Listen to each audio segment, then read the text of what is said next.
اور ہمارے قلوب و اذہان کو منور فرمائے. نعرہ تکبیر، نعرہ رسالت، نعرہ رسالت.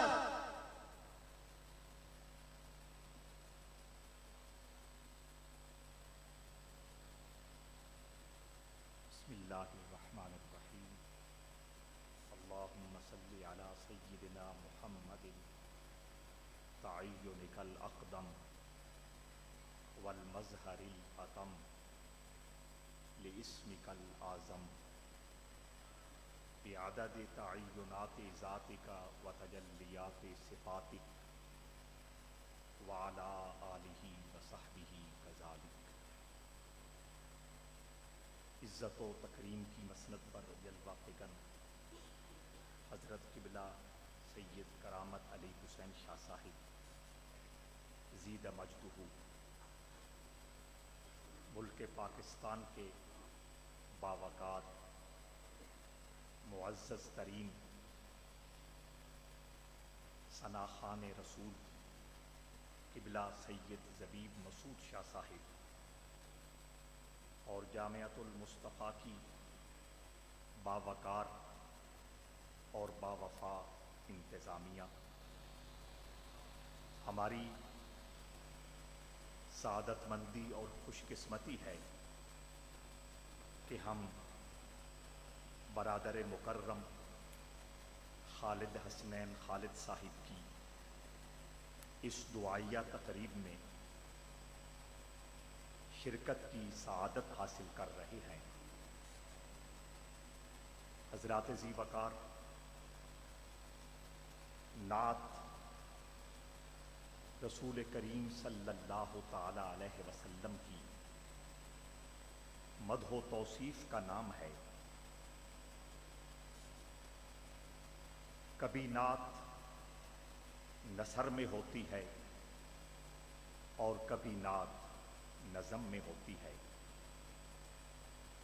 نثری نعت کی بنیاد تو رب ذوالجلال نے خود رکھی. وَإِذْ أَخَذَ اللَّهُ مِيثَاقَ النَّبِيِّينَ لَمَا آتَيْتُكُم مِّن كِتَابٍ وَحِكْمَةٍ.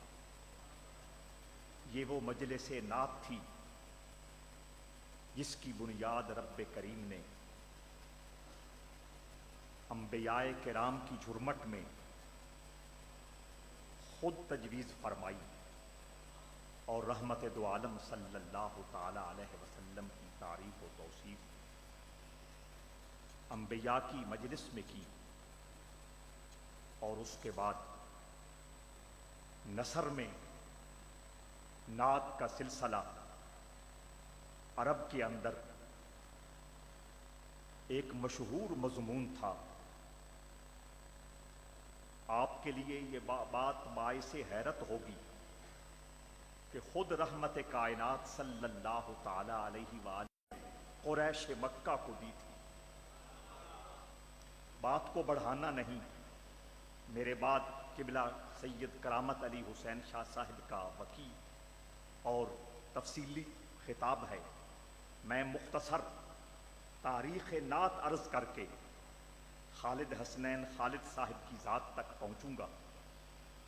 رسالت مآب صلی اللہ تعالی علیہ وآلہ وسلم کے دادا جان جناب عبد المطلب صرف شریف مکہ نہیں تھے، صرف درویش ملت ابراہیمی نہیں تھے، صرف نگہبان کعبہ نہیں تھے، اپنے زمانہ کے بلند پایا عالم اور بلند پایا شاعر بھی تھے.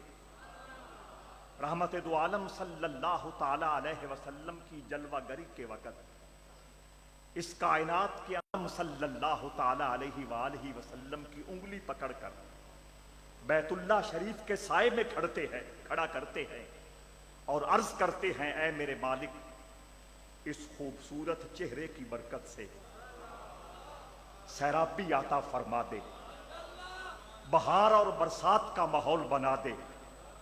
ابھی چہرے پہ ہاتھ مکمل پھرے نہیں تھے، بادل چھا گئے اور برسنے لگے. اور اس لمحے کو جناب ابو طالب نے کس خوبصورتی کے ساتھ محفوظ کیا. اب ید یستسقی الغمام بوجہہ وہ شان دستگیری عطا فرمائی ہے کہ آنے والے زمانے میں ساری کائنات کی بیوائیں اور سارے کائنات کے یتیم اس کی رحمت کی چھتری تلے موجود ہوں گے۔ حضرات ذی وقار میں عرض کر رہا تھا کہ عرب کے اندر اور خود رسالت پناہ صلی اللہ علیہ وآلہ وسلم کے مبارک خاندان کے اندر شعر و شاعری اس قدر عروج پہ تھی۔ حضرات ذی وقار رحمت دو عالم صلی اللہ تعالی علیہ وآلہ وسلم خود شعر نہیں کہتے تھے لیکن شعر پسند فرماتے تھے۔ ایک موقع پر مدینہ شریف کا پر نور ماحول ہے، کچھ یہودیوں نے رحمت دو عالم صلی اللہ تعالی علیہ وآلہ وسلم کی شعری زبان میں نظم میں ہجو کی بے ادبی اور گستاخی کا ارتکاب کیا۔ حضور کی طبیعت پہ بوجھ آیا۔ آپ کی جو بزم نعت تھی اس کے 3 مشہور شاعر تھے، ایک حضرت کعب بن مالک ہیں، دوسرے حضرت عبداللہ بن رواح ہیں اور تیسرے حسان بن ثابت ہیں۔ حضور کی بھی یہ بزم نعت تھی اور اس کے یہ عظیم ترین ممبران تھے۔ حضور نے فرمایا کعب بن مالک کو بلایا جائے۔ کعب بن مالک حاضر ہوئے۔ رحمت کائنات نے ان کے سامنے یہودیوں کا وہ کلام رکھا کہ اس کلام میں میرے ساتھ گستاخی اور بے ادبی کا ارتکاب کیا گیا ہے، تم اس کا جواب دے پاؤ گے؟ کعب بن مالک نے فی البدی بارگاہ رسالت میں اس کلام کا جواب دیا۔ حضور خاموش رہے۔ فرمایا اب عبداللہ ابن رواح کو بلاؤ۔ عبداللہ ابن رواح کو بلایا گیا، ان کے سامنے وہ کلام رکھا گیا۔ انہوں نے بھی فی البدی حضور علیہ الصلوۃ والسلام کی تعریف و توصیف کی بات کی، تعظیم و تکریم کی بات کی، اس حجب اور بدگوئی کو غلط کہا۔ حضور نے صرف اتنا فرمایا احسنتا، تو نے اچھا کہا۔ کعب بن مالک کے بارے میں خاموشی اختیار فرمائی۔ عبداللہ ابن رواح کے بارے میں فرمایا تو نے اچھا کہا۔ پھر کہا حسان کو بلاؤ۔ تو یہ درجہ بندی حضور نے خود کر رکھی تھی۔ حسان کو بلایا اور فرمایا حسان یہ کلام کہا گیا ہے، اس کے بارے میں تو کیا کہنا چاہتا ہے؟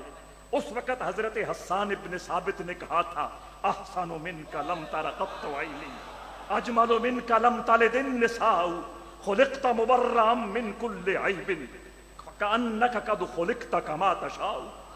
حضرات ذی وقار رحمت دو عالم صلی اللہ تعالی علیہ وسلم شعر کہتے نہیں تھے لیکن شعر کے فن کو جانتے تھے، اس کی لطافتوں کو جانتے تھے، اس کے اسرار و رموز سے واقفیت رکھتے تھے۔ حضور علیہ الصلوۃ والسلام کا شعر کو پسند کرنا اور اپنی بارگاہ ناز میں محبت کے ان نذرانوں کو قبول کرنا، یہ ریت اور روایت حضور کی زندگی کے ساتھ خاص نہیں، آج تک چلی آ رہی ہے۔ اس پہ 20 استشہاد اور 20 دلائل میں پیش کر سکتا ہوں، لیکن صرف ایران کے بادشاہ، ایران کے شاعر حضرت شیخ سعدی شیرازی کی دہلیز تک جاؤں گا، جنہوں نے کہا تھا بلغ العلا بکمالہ کشفت دجا بجمالہ حسنت جمیع خصالہ صلو علیہ وآلہ۔ دوستان ذی وقار میں نے قصیدہ مزریہ کا حوالہ نہیں دیا، میں نے قصیدہ بانت سواد کا حوالہ نہیں دیا، میں نے قصیدہ بردہ کا حوالہ نہیں دیا، میں نے قصائد حسان ابن ثابت کا حوالہ نہیں دیا، میں نے قصیدہ حضرت عباس کا حوالہ نہیں دیا، میں اس بندے کا حوالہ دے رہا ہوں جو عربی نہیں عجمی ہے۔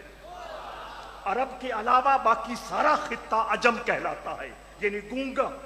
حضرت شیخ سعدی شیرازی فارسی النسل ہے، ایرانی ہے، عرب نہیں ہے، لیکن اس ذوق کے ساتھ، اس شوق کے ساتھ اور اس درد و محبت کے ساتھ جب کہا بلغ العلا بکمالہ کشفت دجا بجمالہ حسنت جمیع خصالہ، زبان رک گئی، دماغ بند ہو گیا، آگے الفاظ نہیں آ رہے تھے۔ شاہ ولی اللہ محدث دہلوی کے والد گرامی شاہ عبد الرحیم محدث دہلوی اس حقیقت کو بیان کرتے ہیں کہ جس وقت زبان کنگ ہو گئی، دماغ نے کام کرنا چھوڑ دیا، سعدی کہتے ہیں اب جاؤں تو کہاں جاؤں،